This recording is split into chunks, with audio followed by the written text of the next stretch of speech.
Hello நண்பாஸ். இன்னைக்கு நம்ம எதை பத்தி பார்க்க போறோம்னா, இன்னைக்கு டேட்ல தமிழ் சினிமால நடந்துகிட்டு இருக்கிற பிரச்சனை தான்.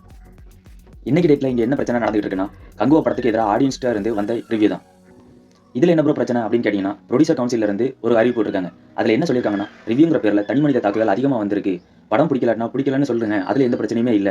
ஆனா அதிக அளவுல தனிமனித தாக்குதல் பண்ணாதீங்க அப்படின்னு சொல்லியிருக்காங்க. இதுவரைக்கும் இவங்க சொல்றது வந்து கரெக்ட்ங்கிற மாதிரி தான் இருக்கு. பட் இதுக்கப்புறம் தான் இவங்க சொல்றது வந்து நம்மளுக்கு ஏத்துக்கவே முடியல. அவங்க என்ன சொல்லியிருக்காங்கன்னா, ஒரு படத்த 3 மணி நேரம் என்டர்டெயின்மெண்ட்டா மட்டுமே பாருங்க. ஏதோ மொத்த சமுதாயத்துக்கும் அநீதி விளைவிக்கிற மாரி பேசுறது வந்து ரொம்ப தப்புன்னு சொல்லியிருக்காங்க. ஓகே. அவங்க சொல்ற மாரி ஒரு என்டர்டெயின்மெண்ட்ன்னு நம்ம நெனச்சாலும், அதுக்கு ஏத்த மாரி அந்த 3 மணி நேரத்துல அவங்க என்ன நம்மளுக்கு தந்திருக்காங்க, என்ன என்டர்டெயின்மென்ட் பண்ணியிருக்காங்கன்னு பார்த்தா, அவங்க வந்து சொன்ன மாரி ஒண்ணுமே இல்ல.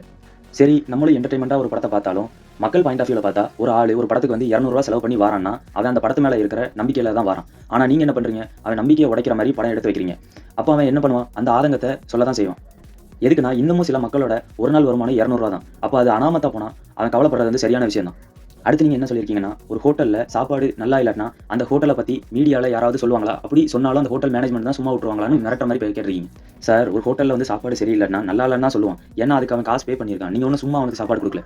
அதுக்குன்னு நீங்க சொல்ற மாரி சாப்பாட்ல வந்து ஒரு பல்லியோ, இல்ல ஒரு பூச்சியோ இருந்தாக்கி, அத வந்து மேனேஜ்மென்ட்ட கம்ப்ளைண்ட் பண்ணாம, அத எடுத்து ஓரமா வச்சு சாப்பிட்டுட்டு, அப்படியே கம்ப்ளைண்ட் எதுவுமே பண்ணாம நீங்க போயிரணும்னு சொல்ற மாரி இருக்கு. எதுக்கு சார்? ஹோட்டல்ல சாப்பிட்டுட்டு வந்து ஆஸ்பத்திரிலயும் செலவு பண்ணணுமா அவன்?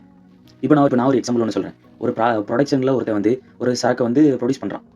அதுக்கு வந்து பயங்கர அளவுல ப்ரமோஷனும் பண்றான். அத நம்பி மக்கள் எல்லாரும் வந்து அந்த பொருள வந்து வாங்குறாங்க. அந்த ப்ராடக்ட் ப்ரமோட் பண்ற மாரி இல்ல. ப்ரமோட் பண்ற அளவுக்கு இல்ல. அப்போ வாங்குனவன் என்ன பண்ணுவான்? அவனுக்கு தெரிஞ்ச எல்லார்ட்டயுமே இந்த ப்ராடக்ட் வந்து சரியில்லன்னு தான் சொல்லுவான். அத நீங்க எப்படி தப்புன்னு சொல்ல முடியும்? எதுக்குன்னா, நீங்க சொன்ன பொய்ய நம்பி தான் அவன் அந்த பொருளையே வாங்கியிருக்கான்.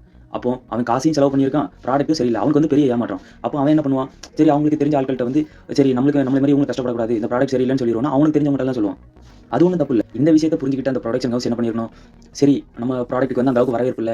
அப்போ நம்ம வந்து இனிமே என்னென்ன இதெல்லாம் ஆட் பண்ணி அத வந்து ஒரு நல்ல ப்ராடக்ட்டா கொடுக்க முடியும்னு யோசிச்சு, அதுபடி அந்த ப்ராடக்ட்ட வந்து சரி பண்ணி விட்டாக்கி, மக்கள் மறுபடியும் வந்து நம்பி வந்து வாங்குவாங்க. அந்த புரொடக்ஷன் ஹவுஸும் நல்ல பெரிய லெவல்ல லாபம் பார்க்கும். அப்படி இல்ல, நீ என்ன வேணாலும் பண்ணிக்க. நான் இப்படி தான் இறக்குவேன் அப்படின்னா, கொஞ்ச நாள்லயே அந்த புரொடக்ஷன் கம்பெனி வந்து ஃபீல்ட் அவுட் ஆயிரும்.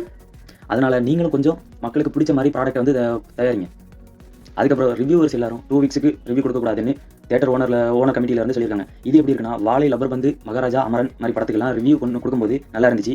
ஆனா வேட்டையன், கங்குவா, இந்தியன் 2 மாரி பெரிய குப்பை படத்துக்கு ரிவ்யூ சொன்னா அது உங்களுக்கு வருத்தமா இருக்கு. நீங்க இத ரிவ்யூவர்ஸ்ட்ட சொல்றதுக்கு பதிலா சினி இண்டஸ்ட்ரியில இருக்கிறவங்கட்ட சொன்னீங்கன்னா, ஒரு நல்ல படமும் வரும். ரிவ்யூவர்ஸும் நல்ல விதமா சொல்லுவாங்க. அது மாரி அது மாரி தியேட்டர் ஓனர்ஸும் பாப்கார்ன், ஸ்நாக்ஸ் அந்த ரேட் எல்லாம் ஒரு ஹை பிரைஸ்ல வந்து வித்துருவாய்ங்க. அப்போ மக்கள் என்ன வருவாய்ங்க, ஒரு நல்ல படத்துக்கு வந்துட்டாங்கன்னா, அவங்களுக்கு வந்து எந்த பிரச்சனையுமே இல்ல. நல்ல படத்த பார்ப்பாங்க. அப்படியே போய் ஸ்நாக்ஸ் அது இதுன்னு வாங்கி என்ஜாய் பண்ணிட்டு தான் போவாங்க. அதுவே ஒரு மொக்க படத்துக்கு அவங்க வந்துட்டாங்கன்னா, அங்க படமும் சரியா இருக்காது. இங்க ஸ்நாக்ஸ் ரேட் அதிகமா இருக்கும். அப்போ அவங்க என்ன பண்ணுவாங்க? பெரிய ஏமாற்றம் ஆயிரும். இதுக்கு நாங்க வீட்லயே இருந்திருப்போமே! இங்க வந்து அங்கேயும் சரியில்ல, இங்கேயும் சரியில்லன்ட்டு அவங்க வந்து வருத்தப்பட்டு தான் போவாங்க. நீங்க என்ன பண்றீங்கன்னா, ரூ. 20க்கு விக்கிற பாப்கார்ன் வந்து ரூ. 40, ரூ. 60, ரூ. 100, ஏன் ரூ. 400 வரைக்கும் போகுது. ஒரு பப்ஸோட ரேட்டு வந்து ரூ. 100க்கு மேல போகுது. இந்த மாரி அதிகப்படியான லாபத்துக்கு பதிலா கொஞ்சம் லாபம் வச்சு வித்தீங்கன்னா, மக்களுக்கும் கொஞ்சம் ஆறுதலா இருக்கும். அவங்க வந்து படம் பார்க்குறதுக்கும் கொஞ்சம் வசதியா இருக்கும். இனிமேலாவது இந்த மாரி குப்பை படத்த கொண்டு வராம, ஒரு நல்ல ப்ராடக்ட்ட கொண்டு வந்து மக்கள்ட்ட சேல்ஸ் பண்ணீங்கன்னா, அவங்க வந்து கண்டிப்பா ஆதரவு தருவாங்க.